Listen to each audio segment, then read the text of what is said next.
சங்கீதங்களின் புஸ்தகம் 45வது சங்கீதம் 13வது வசனம். 45வது சங்கீதம் 13வது வசனம். 45வது சங்கீதம் 13வது வசனம். ராஜகுமாரத்தி உள்ளாக பூரண மகிமை உள்ளவள். ராஜகுமாரத்தி உள்ளாக பூரண மகிமை உள்ளவள். எல்லாரும் சேர்ந்து சொல்லுவோம். ராஜகுமாரத்தி உள்ளாக பூரண மகிமை உள்ளவள். ராஜகுமாரத்தி உள்ளாக பூரண மகிமை உள்ளவள். கர்த்தருக்கு ஸ்தோத்திரம். இந்த ஆண்டுல ஆண்டவருடைய மகிமையை குறித்து தான் நாம் தியானித்துக் கொண்டு வருகிறோம். ஆண்டவருடைய மகிமை நம்மேல காணப்படும் போது, நாம் ராஜாவின் மகிமை நம்மேல காணப்படும் போது, ராஜகுமாரத்திகளாக ராஜாத்திகளாக இருக்கிற நாம் உள்ளாக பூரண மகிமை உள்ளவர்களாக காணப்படுகிறோம். அல்லேலூயா. கர்த்தருக்கு ஸ்தோத்திரம் உண்டாவதாக. இங்க ராஜகுமாரத்தி என்று சொல்லும் பொழுது அது ராஜாத்தியை காண்பிக்கிறது. ராஜாவையும் ராஜாத்தியை குறித்தும் கர்த்தருக்கு ஸ்தோத்திரம் இந்த 45வது சங்கீதம் பாடப்பட்டிருக்கிறது. இது ஒரு நேச பாட்டு, இது ஒரு திருமண அன்பின் பாடலாக இருக்கிறது. ஸ்தோத்திரம். மணவாளனுக்கும் மணவாட்டிக்கும், ராஜாவுக்கும் ராஜாத்திக்கும், அதாவது ராஜகுமாரத்திக்கும் நடக்கிற ஒரு திருமண ஆராதனை, ராயல் வெட்டிங். கைகளை உயர்த்தி அல்லேலூயா சொல்வோமாக. ராயல் வெட்டிங் சர்வீஸை நாம இங்க பார்க்கிறோம். கர்த்தருக்கு ஸ்தோத்திரம். இந்த வசனத்துல ஆண்டவர் அநேக காரியங்களை நமக்கு கற்றுக்கொள்ள எழுதி வைத்திருக்கிறார். ராஜா சொல்லுகிறார், ராஜகுமாரத்தி உள்ளாக பூரண மகிமை உள்ளவள். ராஜா சொல்லுகிறார், தன் மனைவியாகிய மணவாட்டியை, தன்னுடைய ராஜாத்தியை பார்த்து சொல்லுகிறார், சோத்திரமுள்ள உள்ளாக பூரண மகிமை உள்ளவள். கர்த்தருக்கு ஸ்தோத்திரம். அல்லேலூயா. வெளிப்படையான ஒரு மகிமை இருக்கிறது, உள்ளான ஒரு மகிமையும் இருக்கிறது. வெளியான மகிமை எல்லாருக்கும் தெரியும், ஆனா உள்ளான மகிமை யாருக்கும் என்ன செய்யாது, தெரியாது. வெளியான மகிமை என்ன? இங்க வெளியான மகிமையை நாம் பார்க்கிறோம். அவள் உடை பொற்சரிகையாக இருக்கிறது. கர்த்தருக்கு ஸ்தோத்திரம். அல்லேலூயா. ஸ்தோத்திரம். அவளுடைய Dress பொற்சரிகையாக பொன்னாலான Dress-ஆக இருக்கிறது. 9வது வசனத்துல நாம் பார்க்கிறோம், ஸ்தோத்திரம், உமது நாயகிகளுக்குள்ளே அரசரின் குமாரத்திகள் உண்டு. ராஜஸ்திரீ ஓப்பீரின் தங்கம் அணிந்தவளாய் உமது வலது பாரிசத்திலே நிற்கிறாள். கர்த்தருக்கு ஸ்தோத்திரம். அவள் விரையேற பெற்ற ஒரு ஒப்பீரின் தங்கம் அணிந்து ராஜாவினுடைய வலது பக்கத்துல மணவாட்டியாக நிற்கிறவள். அவளுடைய Dress-உம் உடையும் பொற்சரிகையாக இருக்கிறது. கர்த்தருக்கு ஸ்தோத்திரம் உண்டாவதாக. ஹல்லேலூயா. ஹல்லேலூயா. கர்த்தருக்கு ஸ்தோத்திரம். வெளிப்பிரகாரமான ஒரு அழகு, வெளிப்புறமான ஒரு மகிமையை இங்கே காண்கிறோம். ஆனால் அதே நேரத்தில் ராஜா உள்புறமான மகிமையையும் வர்ணிக்கிறார். அநேக நேரம் வெளிப்படையான அழகு, வெளிப்படையான மகிமையை மனிதர்கள் பார்க்கிறார்கள். ஆனால் உள்ளான ஒரு மகிமை இருக்கிறது, உள்ளான ஒரு அழகு இருக்கிறது. அதையும் ராஜா பார்க்கிறார். தன் பக்கத்தில் வலது பக்கத்தில் இருக்கிற மணவாட்டியை பார்க்கும் பொழுது அவர் சொல்லுகிறார், ராஜகுமாரத்தி உள்ளாக பூரண மகிமை உள்ளவள் என்று சொல்லுகிறார். வெளிப்படையான மகிமையை மாத்திரம் தேவன் பார்க்கிறவர் அல்ல, உள்ளான மகிமையும் தேவன் பார்க்கிறவராக இருக்கிறார். நம்முடைய உள்ளான மகிமையை தேவன் கவனிக்கிறவராக இருக்கிறார். 1 சாமுவேலின் புஸ்தகம் 16வது அதிகாரம் 7வது வசனம். 1 சாமுவேலின் புஸ்தகம் 16வது அதிகாரம் 7வது வசனம். கர்த்தர் சாமுவேலை நோக்கி, நீ இவனுடைய முகத்தையும் சரீர வளர்ச்சியையும் பார்க்க வேண்டாம். நான் இவனை புறக்கணித்தேன். மனுஷன் பார்க்கிறபடி நான் பார்க்கிறவர் அல்ல. மனுஷன் முகத்தை பார்க்கிறான், நானோ இருதயத்தை பார்க்கிறேன். கர்த்தருக்கு ஸ்தோத்திரம். அல்லேலூயா. உள்ளான ஒரு மகிமையை ஆண்டவர் பார்க்கிறவராக இருக்கிறார். முகத்தை சாமுவேல் தீர்க்கதரிசி எலியாவினுடைய முகத்தை பார்த்த உடனே, அவன் சரீர வளர்ச்சியை பார்த்த உடனே, இவன் தான் ராஜாவுக்கு மகிமைக்குரியவன் என்று பார்த்தான். ஆனால் ஆண்டவர் சொன்னார், நான் இவனை புறக்கணித்தேன். மனுஷன் பார்க்கிறபடி நான் பாரேன். மனுஷன் முகத்தை தான் பார்ப்பான், மனுஷன் வெளிப்படையை தான் பார்ப்பான். ஆனால் நானோ இருதயத்தை பார்க்கிறேன். கைகளை உயர்த்தி அல்லேலூயா சொல்லுவோமாக. கர்த்தரோ இருதயத்தை பார்க்கிறார்.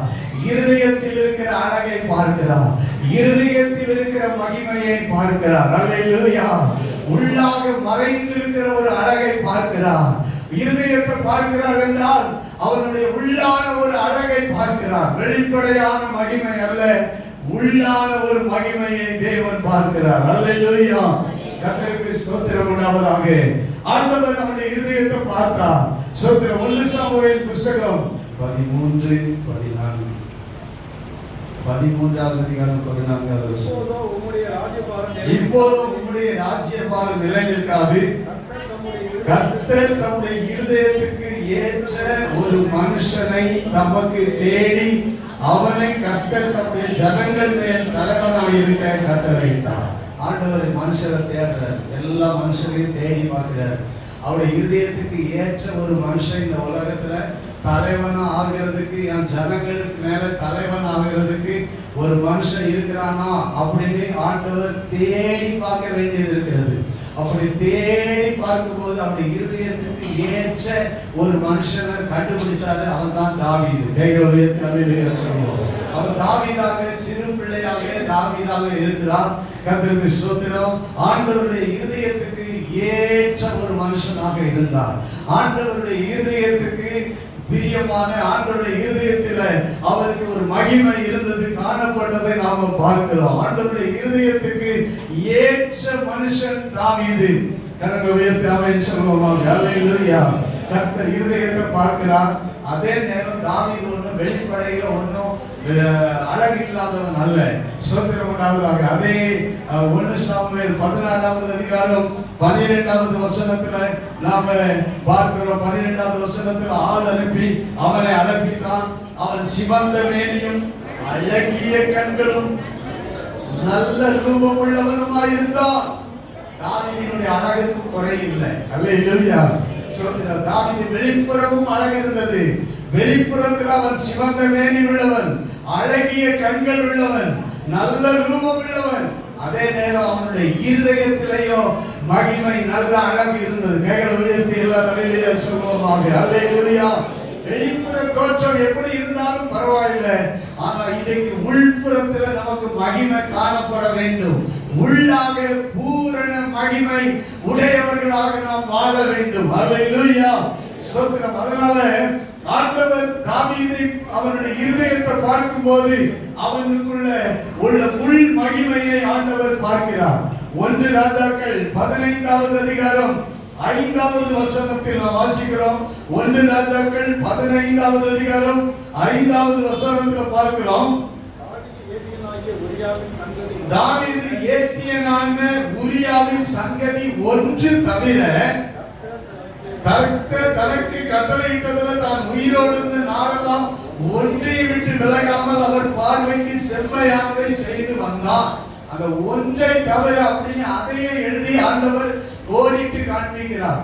தாவீது ஏத்தியனாகிய உரியாவினுடைய அந்த சங்கதி ஒன்று தவிர மீதி எல்லாவற்றிலும் அவன் ஆண்டவருக்கு ஏற்றவனாக, ஆண்டவருடைய இருதயத்துக்கு ஏற்றவனாக, ஒரு பூரண மகிமை உள்ளவனாக, உள்ளான ஒரு மகிமை உள்ளவனாக தாவீது காணப்பட்டார் என்று ஆண்டவர் எழுதி வைக்கிறார். அல்லேலூயா. கர்த்தருக்கு ஸ்தோத்திரம் உண்டாவதாக. சின்ன வயசுல எப்படி பார்த்தாரோ அதை போல கடைசியிலே பார்க்கிறார். கைகளை உயர்த்தி ஆமென் சொல்லுவோம். நீங்க ஆண்டவருக்குள்ள வரும்போது, ஆண்டவர் உங்களை அழைக்கும் போது, ஆண்டவர் உங்களை தெரிந்து கொள்ளும் போது உங்களை எப்படி பார்க்கிறாரோ, நீங்க அவருடைய இருதயத்துக்கு ஏற்றவர்கள் என்று எப்படி பார்க்கிறாரோ, அதை போல உங்க வாழ்க்கையை முடிக்கும் போது அவர் பார்க்கிறாரு, முடிச்ச பிறகு பார்க்கிறாரு, அவர் சர்டிபிகேட் கொடுக்கிறாரு. அந்த அப்பவும் அவங்க இருதயம் எப்படி இருந்துச்சு அப்படின்னு சொல்லி அப்ப எழுதுறாரு, அது சர்வமுண்டாவதாக இந்த அவன் ஏத்தியனாகிய ஊரியாவின் சங்கதி ஒன்றை தவிர மீது எல்லாவற்றிலும் அவன் உண்மையா இருந்தான், அவன் கர்த்தருக்கு பிரியமா இருந்தான் என்று எழுதி வைக்கிறார். கைகளை உயர்த்தி அல்லேலூயா சொல்லுவோமாக. அல்லேலூயா. அவருடைய பார்வைக்கு செம்மையானதை செய்தான், அவருடைய பார்வைக்கு இருதயத்துக்கு ஏற்றவனாகவே இருந்தான். கர்த்தருக்கு மகிமை உண்டாவதாக. அல்லேலூயா. ஸ்தோத்திரம். அதுதான் நம்முடைய வாழ்க்கையில ஆண்டவர் நம்முடைய இருதயத்தை பார்க்கிறாரு. அதுதான் உள்ளான மகிமை. அல்லேலூயா. நமக்கு உள்ளான மகிமையை தேவன் பார்க்கிறவராக இருக்கிறார். அல்லேலூயா. அந்த உள்ளான மகிமை பார்க்கிறவராக இருக்கிறார். அந்த உள்ளான மகிமை என்ன?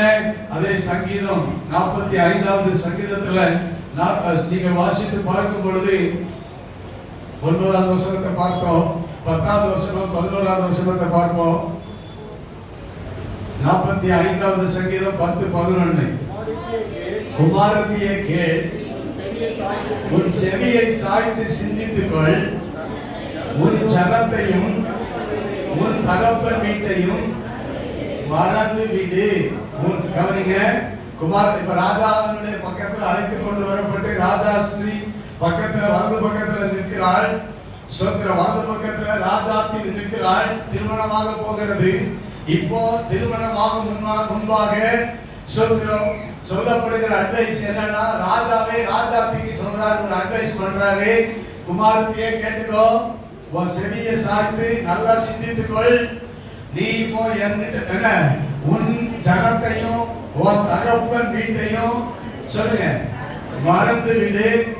அப்பொழுது நான் ராஜா உன் அழகுல பிரியப்படுவார். அல்லேலூயா. ராஜா உன் அழகுல பிரியப்படுவார். உன் தகப்பனையும் உன் தகப்பன் வீட்டையும் உன் ஜனத்தையும் மறந்துடு.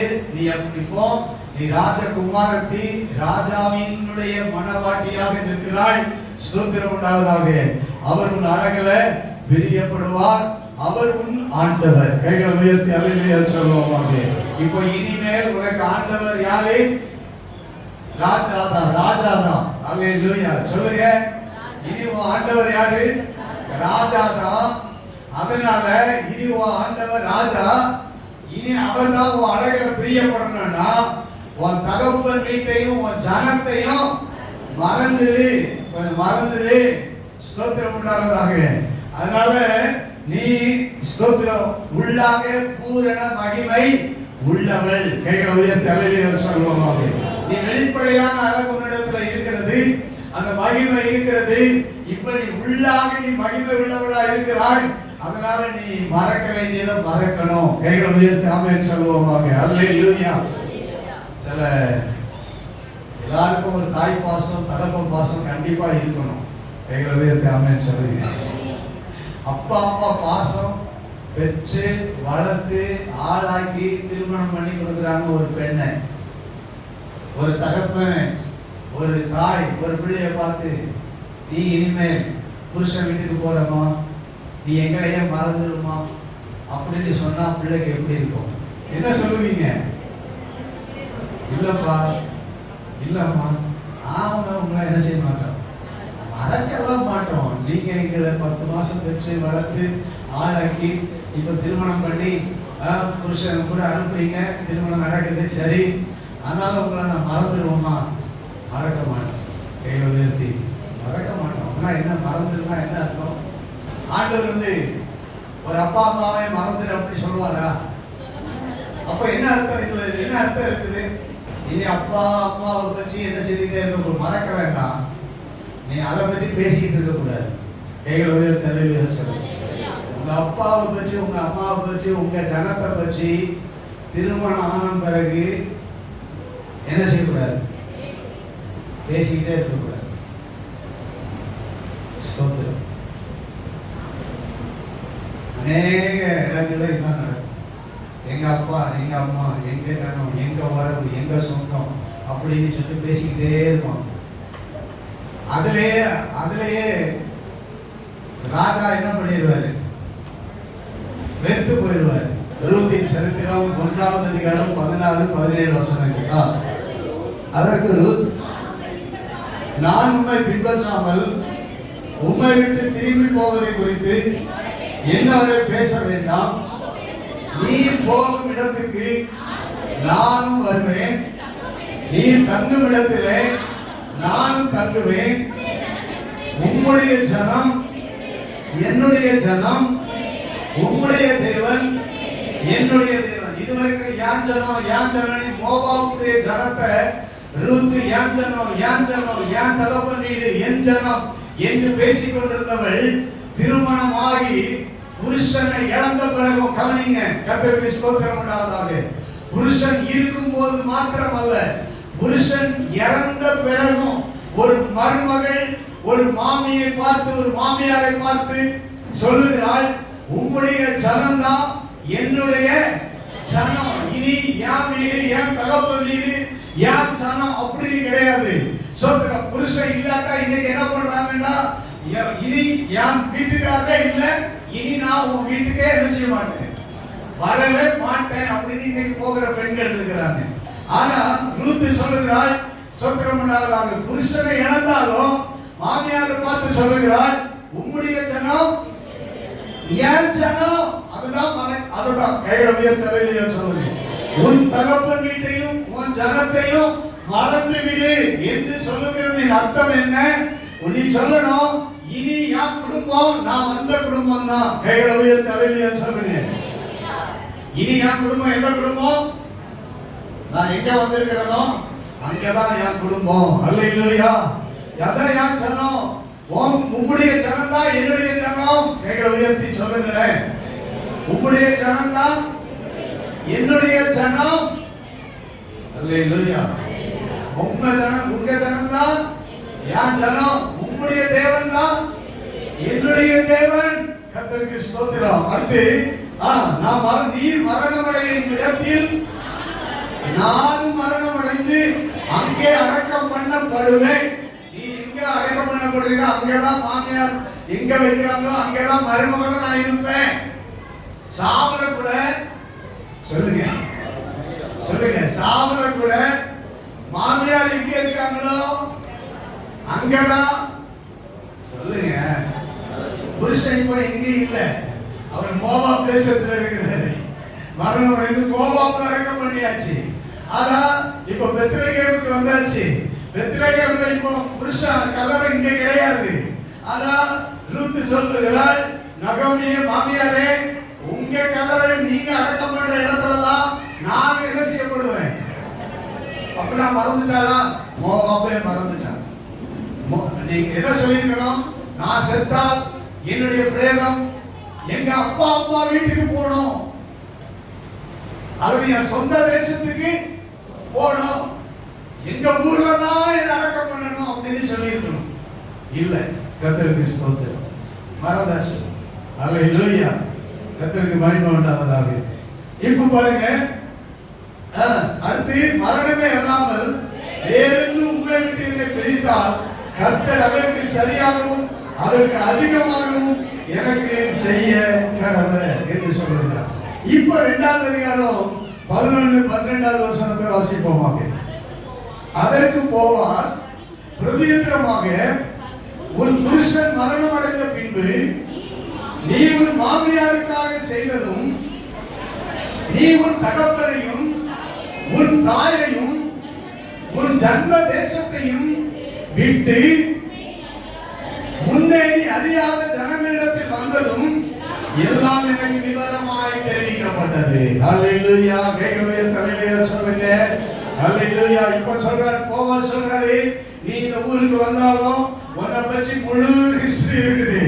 நீ உன் அப்பாவையும் உன் அம்மாவையும் விட்டுட்டு சொத்திரம் மறந்துட்டு நீ என்ன பண்ண, உன் மாமியாருக்கு செய்தத எல்லாம் இந்த ஊரே அறிஞ்சிருக்குது. கைகளை உயர்த்தி எல்லாரும் அல்லேலூயா சொல்லுங்க.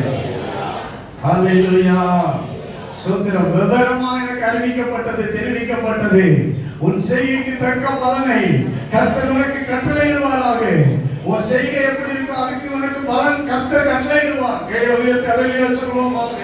நீ அப்பாவை விட்டு அம்மாவை விட்டு உன் சொந்த தேசத்தை விட்டு உன் இடத்தை விட்டு உன் ஜனத்தை விட்டு சொந்தம் உறவை விட்டு நீ ஆண்டவர் எனக்கு போதும், என்னுடைய மாமியார் எனக்கு போதும் அப்படின்னு சொல்லி வந்தியே, கர்த்தர் உனக்கு உன் செய்கைக்கு தக்க பலனை கட்டளையிடுவாராக. கைகளை உயர்த்தி அல்லேலூயா சொல்லுவோமாக. அல்லேலூயா. கர்த்தருக்கு ஸ்தோத்திரம். அவருடைய செட்டைகளின் கீழ் வந்தவனுக்கு அவராலே நிறைவான பலன் கிடைப்பதாக என்றார். ரூத் 3வது அதிகாரம் 10-11 வசனம். மகளே, கர்த்தரால் நீ ஆசீர்வதிக்கப்படுவாயாக. நீ தரித்திரனும் ஐஸ்வர்யவான்களுமான வாலிபர்களின் பிறகு போகாததினால் உன் முந்தின நற்குணத்தை பார்க்கிலும் உன் பிந்தின நற்குணம் உத்தமமாய் இருக்கிறது. இப்போது மகளே, நீ பயப்படாதே, உனக்கு வேண்டியபடியெல்லாம் செய்வேன். நீ குணசாலி என்பதை என் ஜனமாகிய ஊரார் எல்லாரும் அறிவார்கள். ஆமென் சொல்லுங்க. ரூத் குணசாலி என்பதை என் ஊரே அறியும் அப்படின்னு போவாஸ் சொல்றார். அல்லேலூயா.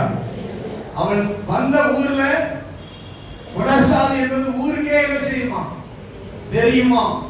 பெத்லகேமுக்கே தெரியும். நகோமியினுடைய மருமகள் ரூத் குணசாலி என்பது அந்த ஊரே பேசிச்சு. அந்த இடத்துல நீங்க குணசாலியா இருந்தாதான் நீங்க உண்மையிலே உங்க அப்பா அம்மா அப்பதான் சொல்லுவாரு புருஷன், உன்னை பெற்ற உன்னுடைய அப்பாவும் அம்மாவும் உண்மையிலே புகழப்படுவாங்க. கைகளை உயர்த்தி அல்லேலூயா சொல்லுவாங்களா? இப்ப யார் பேசுவா உங்களை பற்றி? உங்க குடும்பத்தை பற்றி யார் பேசுவா? ராஜா பேசுவார். இப்போ நீங்க பேச வேண்டியதே இல்லை, நீங்க பேச வேண்டிய அவசியமே வராது. ராஜா பேசுவார் உங்க குடும்பத்தை பற்றி, உங்க அப்பா அம்மாவை பற்றி. சோத்திரம் உண்டாவதாக. மருமகளை பற்றி, மனைவியை பற்றி, மனைவியின் வீட்டாரை பற்றி புகழக்கூடிய நிலைமைக்கு ஆண்டவர் கொண்டு வருவார். கைகளை உயர்த்தி ஆமென் சொல்லுவோமாக. அல்லேலூயா. 4வது அதிகாரம் 15வது வசனத்திலிருந்து வாங்க கொஞ்சம். ரூத் 4வது அதிகாரம் 15வது வசனத்திலிருந்து வாசிங்க. இப்போ ரூத்துக்கு ஒரு பிள்ளை பிறந்துச்சு, ஒரு மகன் பிறந்திருக்கிறான். கவனிங்க. ரூத்துக்கும் போவாசுக்கும் ஒரு குழந்தை பிறந்து விட்டது, ஒரு மகன் பிறந்து விட்டார், ஒரு பேர பிள்ளை. நகோமிக்கு பேர பையன் பிறந்து விட்டார். இப்போ சொல்றது பாருங்க, அவன் உன் ஆத்துமாவுக்கு ஆறுதல் செய்கிறவன். யாருக்கு ஆறுதல் செய்வானா? மாமியாருக்கு ஆறுதல் செய்வானா? பேர பிள்ளை. பாட்டிக்கு என்ன? அப்பா பாட்டிக்கு சொல்லுங்க. சொல்ல போனா என்னது?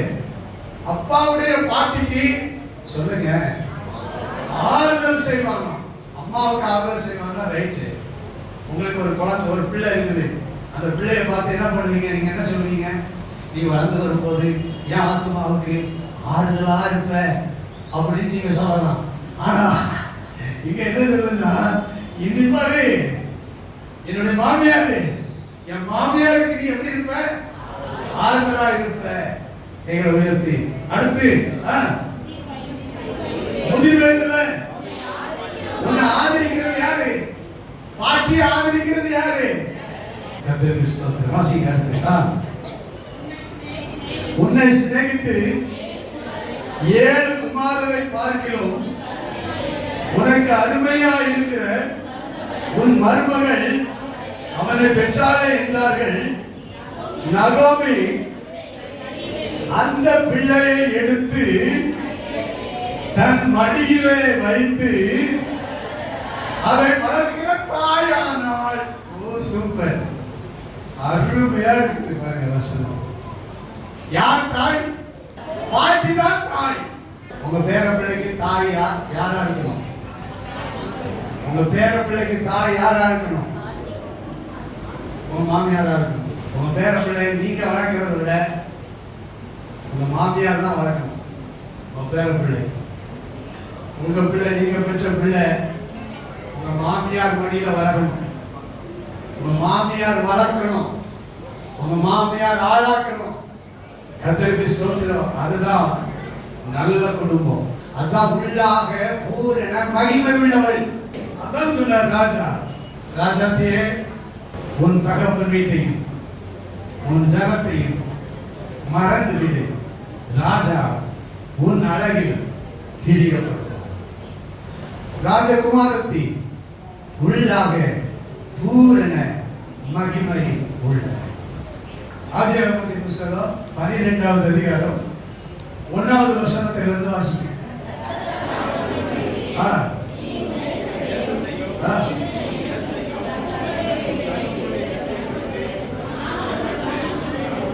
கர்த்தர் ஆபிரகாமை நோக்கி, நீ உன் தேசத்தையும் உன் இனத்தையும் உன் தகப்பன் வீட்டையும் விட்டு புறப்பட்டு நான் உனக்கு காண்பிக்கும் தேசத்துக்கு போ. 4வது வசனம், கர்த்தர் ஆபிரகாமுக்கு சொன்னபடியே அவன் புறப்பட்டு போனான், லோத்தும் அவனோட கூட போனான். ஆண்டவர் ஆபிரகாமை பார்த்து சொன்னாரு, நீ உன் தகப்பன் வீட்டை விடணும்பா. அல்லேலூயா. நீ உன் தேசத்தை விடணும்பா, உன் இனத்தை விடணும்பா. நான் உனக்கு ஒரு தேசத்தை காண்பிக்கிறேன், நீ அந்த தேசத்துக்கு என்ன செய்யணும், போகணும் அப்படிங்கிறார். உடனே ஆபிரகாம், கர்த்தர் ஆபிரகாமுக்கு சொன்னபடியே அவன் புறப்பட்டு போனான். அல்லேலூயா.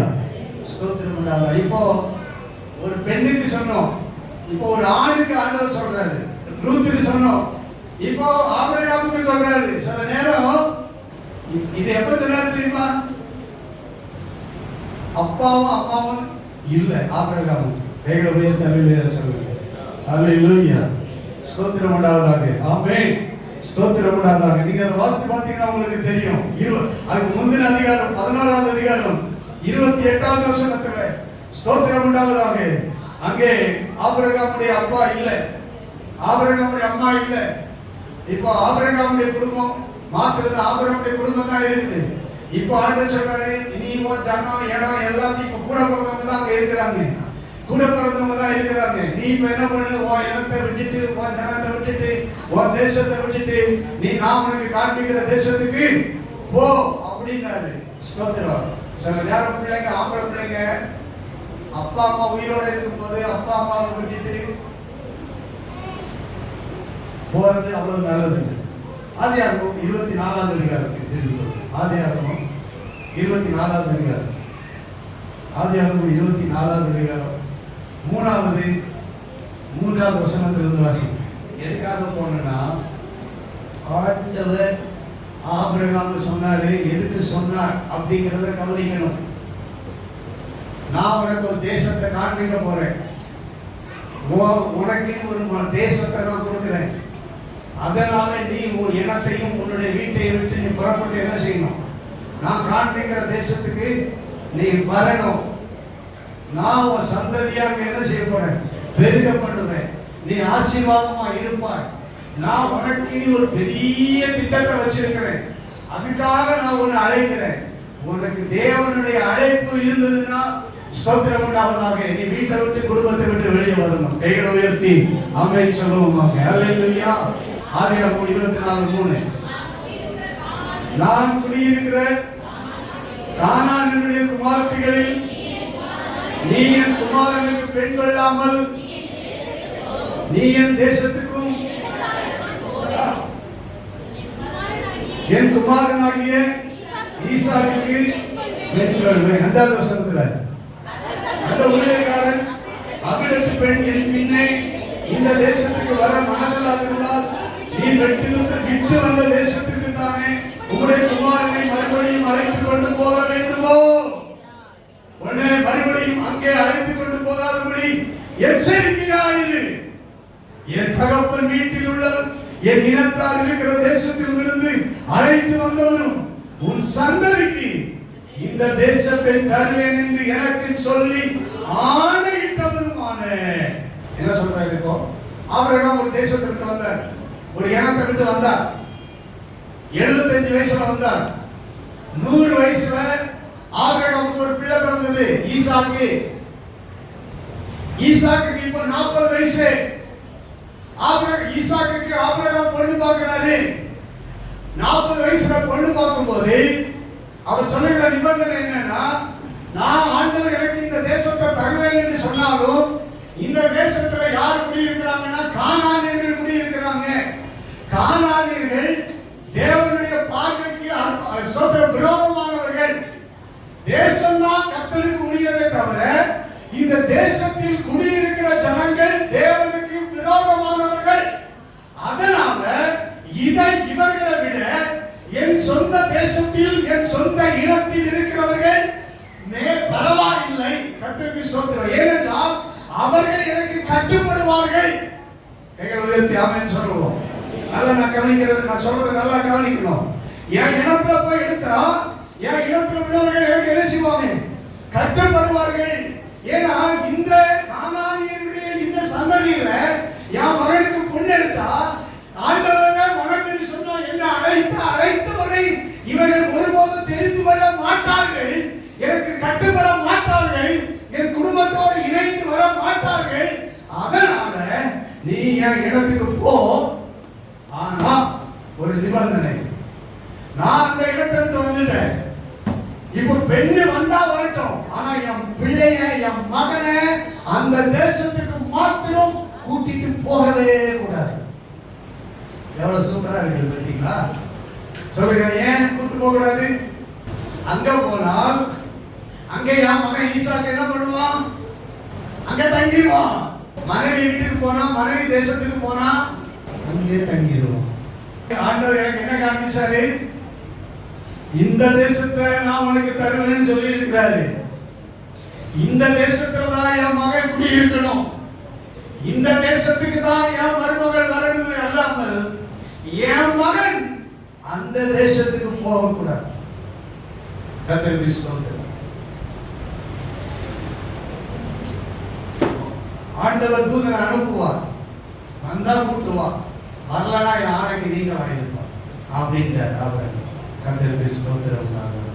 ஹல்லேலூயா, ஹல்லேலூயா. இப்போ கவனிங்க, அழைத்த போது ஆண்டவர் அழைத்த போது உன் தகப்பன் வீட்டை விட்டு வா அப்படின்னு சொல்லி அழைத்த போது எத்தனை வயசு ஆபிரகாமுக்கு? 75. இப்போ ஆபிரகாம் இந்த வார்த்தையை சொல்லும் போது ஆபிரகாமுக்கு எத்தனை வருஷம் தாண்டி இருக்குது? 65 இயர்ஸ். 65 வருஷம் தேவன் அழைத்த பிறகும் அழைப்பு மாறாதது. 65 வருஷம் ஆனாலும் நான் அந்த தேசத்துக்கு கால் வைக்க மாட்டேன், என் பிள்ளை அந்த தேசத்துக்கு கால் வைக்க கூடாது. எத்தனை வருஷம் கடந்துச்சு? 65 வருஷம். நாம 65 வருஷம் கழிச்சு இப்படி சொல்லுவோமா? ஆண்டவருடைய அழைப்பு சோத்திரம், ஆண்டவருடைய அழைப்பு அப்படியே கடப்பிக்கிறார் பாருங்க. அதுதான் தேவ மகிமை. கைகளை உயர்த்தி ஆமென் சொல்லுவோம். ஆண்டவருடைய அழைப்பை அப்படியே கடைபிடிக்கிறாரு. அழைக்கும் போது என்ன சொன்னாரோ அந்த வார்த்தையை ஆபிரகாம் மறக்கவே இல்லை. நான் போகக்கூடாதுன்னு சொன்னா என் பிள்ளைய போகக்கூடாது. அதனால 65 வருஷம் ஆனாலும் சரி சொல்றேன், என் பிள்ளைய அந்த இடத்துக்கு போகக்கூடாது. ஆனா அந்த தேசத்திலிருந்து என் மருமகனை, என் மகனுக்கு மனைவியை ஆண்டவர் கொண்டு வருவார். ரெபெக்காள் குணசாலி, ரெபெக்காள் ரூபவதி, ரெபெக்காள் ஆண்டவரை வணங்குகிறவள். கைகளை தட்டி ஆண்டவரை மகிமைப்படுத்துவாங்க. தேவனை சாரிக்கிறவள். ஹல்லேலூயா. கானானிய பெண்ணை எடுத்திருந்தால் அவள் ரெபெக்காவாக இருந்திருக்க மாட்டாள். கானானிய பெண்ணை எடுத்திருந்தால் அவள் தேவனிடத்தில் விசாரிக்கிறவளாக, தாழ்மை உள்ளவளாக, ஈசாக்குக்கு முன்பாக இறங்கி முக்காலிட்டுக் கொள்கிறவளாக இருந்திருக்கவே மாட்டாள். கர்த்தருக்கு ஸ்தோத்திரம் உண்டாவதாக. ஆனால் அந்த விட்டு வந்த தேசத்தில் இருந்து ஒரு சோத்திரம் உள்ள ஒரு பெண்ணை ஆண்டவர் அழைத்துக் கொண்டு வந்தார். அல்லேலூயா. குடும்பத்துக்கு ஏற்ற பெண்ணை. கைகளை உயர்த்தி ஆமென் சொல்லுவோம். அல்லேலூயா, அல்லேலூயா, அல்லேலூயா. கர்த்தருக்கு ஸ்தோத்திரம். நான் இப்ப என்ன சொல்ல வரேன்னா, 65 வருஷம் ஆனாலும் தேவ அழைப்பை நம்ம கடைபிடிக்கணும். அப்பதான் மகிமை காணப்படும். சொல்லுங்க, தேவ அழைப்பை கடைபிடித்தா மகிமை என்ன செய்யும்? நான் உள்ளாக பூரண உள்ளவர்களா இருக்கணும்னா தேவ அழைப்பை எத்தனை வருஷம் ஆனாலும் கடைபிடிக்கணும். ஆமென், அல்லேலூயா. அவன் நம்ம வாழ்க்கையில எப்போது கடைசி வரைக்கும் கடைபிடிக்கணும். கர்த்தருக்கு ஸ்தோத்திரம். வருடங்கள் கடக்கலாம், ஆனால் தேவனுடைய அழைப்பின் அந்த கடைபிடித்த நம்முடைய வாழ்க்கையில மாறக்கூடாது.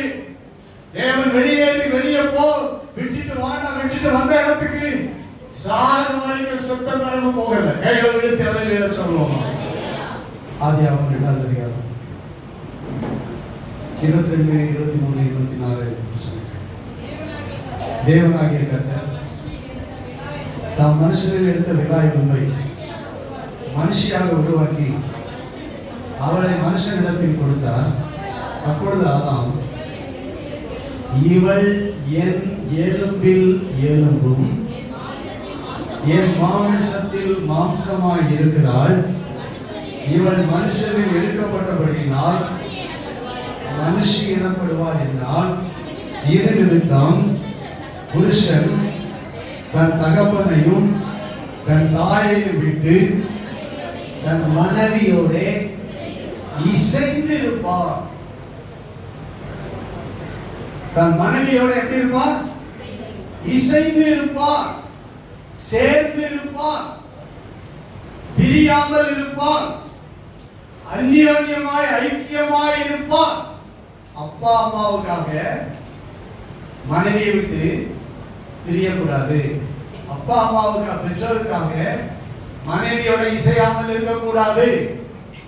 ஒரு மனைவியோட இசைந்த வாழ்க்கை. ஆனா இதுக்கு மாறா எந்த பெற்றோரும் ஒரு நாளும் பேசக்கூடாது. எங்களை உயர்த்தி எல்லாரும் ஆமென் சொல்லுவோமா? ஏன் சேர்ந்திருக்கணும்னா, எலும்புல எலும்பு, மாம்சத்துல மாமிசம். எலும்புல எலும்பு, மாமிசத்துல மாமிசம், ஒரே சரீரம். ஸ்தோத்திரம், ஒரே மாம்சம். இதையே ஆண்டவர் மத்தேயு 19ஆம் அதிகாரம் 4-6 எபேசியர் 5ஆம் அதிகாரம் 31ஆவது வசனத்திலையும், இது நிமித்தம் மனுஷன் தகப்பனையும் விட்டு பிரிந்து அப்படின்னு எழுதப்படல, விட்டுட்டு வா அப்படின்னு எழுதப்படல. ஏன் ஆண்டவர் இதை செய்தார்? தகப்பனையும் தாயை விட்டு தன் மனைவியோட இசைந்து இருப்பார் என்று ஏன் ஆண்டவர் இதை செய்தார்? என்ன நடந்துச்சு உங்களுக்கு தெரியும். அவர்தான் அப்பா, அவர்தான் அம்மா. ஆனா அந்த அப்பா அம்மாவை விட்ட ஏவாள், இப்ப ஏவாள் என்ன பண்ணாங்க? ஒரே மாம்சம் இசைஞ்சிருந்தாங்க. ஆண்டவருடைய பிரசன்னத்தை விட்டு விலகினார். தேவன் எதற்காக இந்த வார்த்தையை சொன்னார்? ஏன் இசைந்திருப்பார்கள் என்று சொன்னார்? ஏன் சொன்னார்னா, படைப்புல தேவ நோக்கம் உண்டு. படைப்புல தேவ நோக்கம் உண்டு. ஒரு புருஷன் மனைவின்னு சொல்லி இசைந்திருப்பார்கள் என்று சொல்லும் பொழுது படைப்புல என்ன நோக்கத்தோட படைத்தார் என்றால், இதே போல மனுஷன் என்னோட இசைஞ்சிருப்பான். கைகளை உயர்த்தி ஆமென் சொல்லுவோமா? அல்லேலூயா. மணவாட்டி, மணவாட்டி, இந்த உலகத்தில் உள்ள மணவாட்டி மணவாளனாகிய என்னோட இசைந்து இருக்கும். கர்த்தருக்கு ஸ்தோத்திரம் உண்டாவதாக. அல்லேலூயா. படைப்பின் நோக்கம் ஒன்று உண்டு. நீ ரெண்டு பேரும் இசைஞ்சிருக்க மட்டும், அதுக்காக மட்டும் தேவன் படைத்து நோக்கம் அல்ல. புருஷன் மனைவியும் அப்பா அம்மா விட்டுட்டு இசைஞ்சிருக்க, ரைட், அதோட முடிஞ்சு போச்சா? இல்ல. தேவனுடைய திட்டம், தேவனுடைய நோக்கம் என்னவென்றால், ஒரு புருஷன் மனைவி எப்படி இசைந்திருக்கிறார்களோ அதே போல ஒவ்வொரு குடும்பமும் தேவனோட இசைந்திருக்க வேண்டும் என்பதுதான் தேவனுடைய திட்டம். அல்லேலூயா சொல்லுங்களேன். அல்லேலூயா. தேவனோடு இசைந்திருக்கிறது வேண்டும். எப்படி புருஷனும் மனைவியும் ஒரே சரீரமோ, ஒரே மாம்சமோ, எலும்புக்கு எலும்போ, மாம்சத்துக்கு மாம்சமோ, அதே போல தேவனுடைய எலும்புகள் நாம். அல்லேலூயா. இந்த ரகசியம் பெரியது. இந்த சீக்கிரத்துக்காக தான் ஆண்டவர் மனுஷனை ஆதாம ஏவாளா உண்டாக்கினாரு. இந்த இந்த சீக்கிரட்டுக்காக தான் ஆதாமுடைய விழாவிலிருந்து ஏவாளை எடுத்து கொண்டு வந்து கொடுத்து ஒரே எலும்பு ஒரே மாம்சம் ஒரே சரீரம் என்று சொன்னார். ஏனென்றால் இனி வரப்போகிற நாட்கள் ஒரே ஆண்டவரும் மனிதனும் ஒன்றாக இணைந்திருக்க வேண்டும் என்பதுதான். ஹல்லேலூயா. சபையும் மணவாளனாகிய ஆண்டவரும் ஒன்றாக இருக்க வேண்டும் என்பதற்காக தான். இப்ப நீங்க கவனிங்க, பழைய வாழ்க்கை பேசிட்டு இருக்க கூடாது. கைகளை உயர்த்தாமன்னு சொல்லுங்க. ஹல்லேலூயா. உங்க தகப்பன் வீடு, உங்க இனம், உங்க ஜனம் அப்படின்னா என்ன? நீங்க விட்டு வந்துட்டீங்க, உலகத்தை விட்டுட்டு வந்துட்டீங்க, உங்க எல்லாத்தையும் விட்டுட்டு வந்துட்டீங்க. இப்ப விட்டுட்டு வந்த பிறகு நீங்க அதை என்ன செய்யக்கூடாது? பழைய வாழ்க்கைய, பழைய வழிகளை அதெல்லாம் மறந்துடணும். கைகளை உயர்த்தி எல்லாரும் சொல்லணும். அல்லேலூயா. இப்ப யார் உங்கள் நாயகர்? யார் உங்கள் ஆண்டவர்? இயேசு கிறிஸ்துவே உங்கள் ஆண்டவர். இயேசு கிறிஸ்துவே உங்கள் நாயகர். இயேசு கிறிஸ்துவே உங்கள் மணவாளன். நீங்களும் நானும் மணவாட்டி. கைகளை தட்டி ஆண்டவர் மகிமை கொடுக்கிறோம். அல்லேலூயா. என் ஆண்டவர் இயேசு கிறிஸ்து மணவாளனாய் இருக்கிறார். சபை மணவாட்டியாய் இருக்கிறது. நாம் ஆனாலும் பெண்ணானாலும் நாம் எல்லாரும் அவருக்கு மணவாட்டி. நாம் ராஜகுமாரத்தி, நாம் தான் ராஜாத்தி, அவர் தான் ராஜா. அந்த ராஜாவினுடைய திருமணம், அந்த ராஜாவினுடைய அந்த திருமண நாள் இயேசு கிறிஸ்து வரும்போது வரப்போகிறது. எப்பொழுது நாம் மணவாட்டியாக மாறினோம், எலும்பில் இருந்து எடுக்கப்பட்டோம் என்றால் என் ஆண்டவர் இயேசு கிறிஸ்து மரித்த பொழுது அவருடைய எலும்பில் இருந்து சபை இருக்கிற எலும்பு உருவாக்கப்பட்டது. ஹல்லேலூயா. ஆதாமுக்கு அயர்ந்த நித்திரை வந்தபோது அவனுடைய எலும்பிலிருந்து ஏவாள் உண்டாக்கப்பட்டது போல என் இயேசு கிறிஸ்து சிலுவையில் அவன் தொங்கி இரத்தம் சிந்தி மரித்து அடக்கம் பண்ணப்பட்ட போது அந்த அயர்ந்த நித்திரையில் அவருடைய விழாவில் இருந்து சபை எடுக்கப்பட்டது. ஆமென் சொல்லுங்க. நாம் எல்லாரும் இயேசுவின் விழா எலும்பில் இருந்து எடுக்கப்பட்டவர்கள். ஹல்லேலூயா. நாம் பிரிக்க முடியாதவர்கள், நாம் இசைந்து இருக்கிறவர்கள். ஆண்டவரோடும் ஆண்டவரையும் நம்மையும் பிரிக்க முடியாது, பிரிக்க கூடாது. நாம் இசைந்தவர்களாய் ஒரே எலும்பும் ஒரே மாம்சமுமாய் இருக்கிறோம். அதுக்காகத்தான் ஆண்டவர் குடும்பத்தை உண்டாக்கினாரு.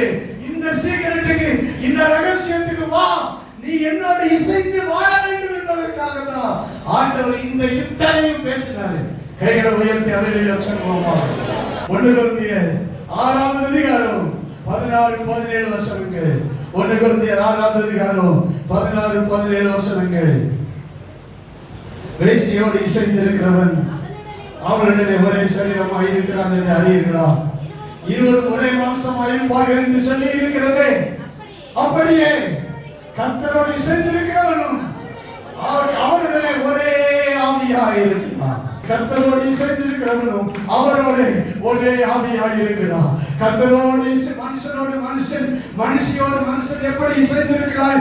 இசைந்திருக்கும் போது ஒரே மாம்சமாய் இருக்கிறார்களோ அதே போல கர்த்தரோடு இசைந்திருக்கும் போது ஒரே மாம்சம் அல்ல, நாம் ஒரே ஆவியாக இருக்கிறோம். கைகளை தட்டி மறுபடியும் ஆண்டவரை மகிமைப்படுத்துவோமாக. அல்லேலூயா. நாம் எல்லாரும் இசைந்திருக்கிறோமா? இசைந்திருக்கிறோம்னா முந்தின வாழ்க்கையை மறக்கணும், முந்தின காலத்தை மறக்கணும், முந்தின நடக்கையை மறக்கணும், சோதரவுள்ள ஜனத்தை மறக்கணும், முந்தின ஜனத்தை மறக்கணும், முந்தின உறவுகள் எல்லாமே அந்த உறவுகளை போயிட்டே இருக்கக்கூடாது. கைகளை உயர்த்தாம சொல்லுங்க. யாரோட செஞ்சிருக்கணும்? தேவனோட செஞ்சிருக்கணும். ஆமென்.